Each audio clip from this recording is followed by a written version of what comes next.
മനുഷ്യൻ്റെ ആയുസ് പുല്ലുപോലെയാകുന്നു.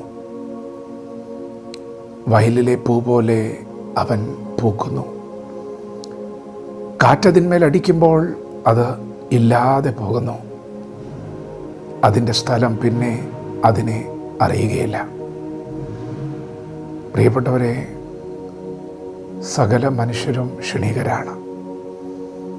ഏതു മനുഷ്യനും ഉറച്ചു നിന്നാൽ ഒരു ശ്വാസമാണ്.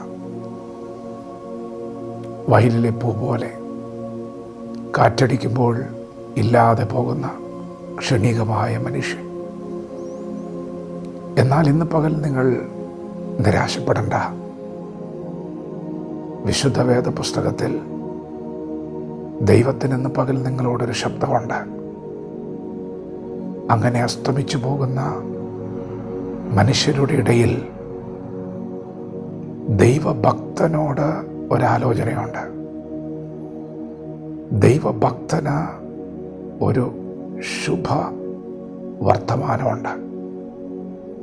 യഹോവയുടെ ദയയോ എന്നും എന്നേക്കും തൻ്റെ ഭക്തന്മാർക്കും അവൻ്റെ നീതി അവൻ്റെ മക്കളുടെ മക്കൾക്കും ഉണ്ടാകും. അവൻ്റെ നിയമത്തെ പ്രമാണിക്കുന്നവർക്കും അവൻ്റെ കൽപ്പനകളെ ഓർത്ത് ആചരിക്കുന്നവർക്കും തന്നെ.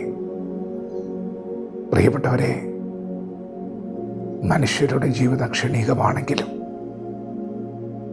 ദൈവഭക്തനെ ദൈവം ഒന്ന് അടയാളപ്പെടുത്തും.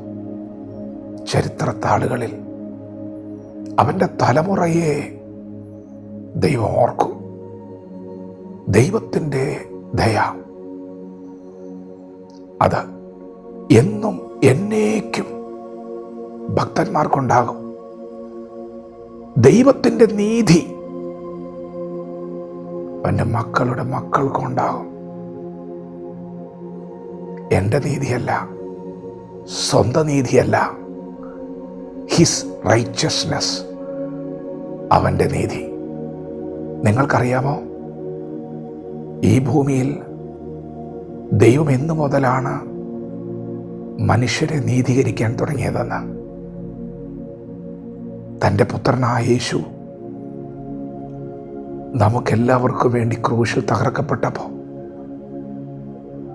പുത്രൻ്റെ ക്രൂശ് മരണത്തിലൂടെ അവൻ്റെ നാമത്തിൽ വിശ്വസിക്കുന്നവർക്ക്, അവൻ്റെ രക്തത്തിൽ ആശ്രയിക്കുന്നവർക്ക് അവൻ്റെ നീതി വെളിപ്പെടാൻ തുടങ്ങി.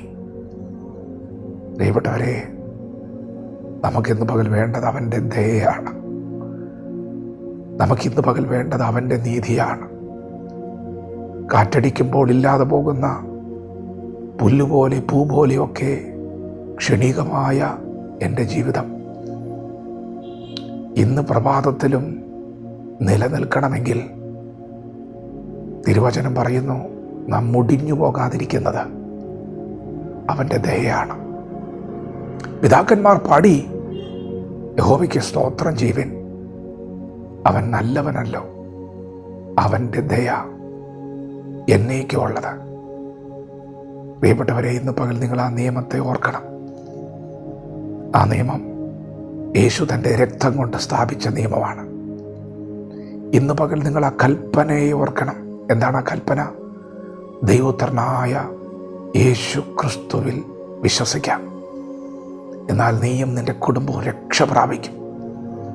പ്രിയപ്പെട്ടവരെ, അങ്ങനെ അവസാനിക്കാനുള്ളതല്ല നിങ്ങളുടെ ജീവിതം.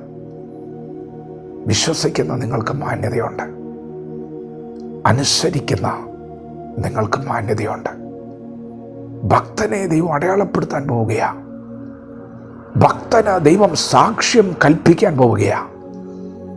അവൻ ചരിത്രത്താളുകളിൽ ഇടം പിടിക്കും. നേരുള്ളവരുടെ തലമുറ അനുഗ്രഹിക്കപ്പെടും. ഐശ്വര്യവും സമ്പത്തും അവരുടെ വീട്ടിലുണ്ടാകും. അവൻ്റെ നീതി എന്നേക്കും നിലനിൽക്കും. വിശ്വാസത്തോടെ വചനത്തോട് പ്രതികരിക്കാം. ദൈവത്തിൽ ഇന്ന് പകൽ ആശ്രയിക്കാം. ഭക്തി മുറുകെ പിടിക്കാം.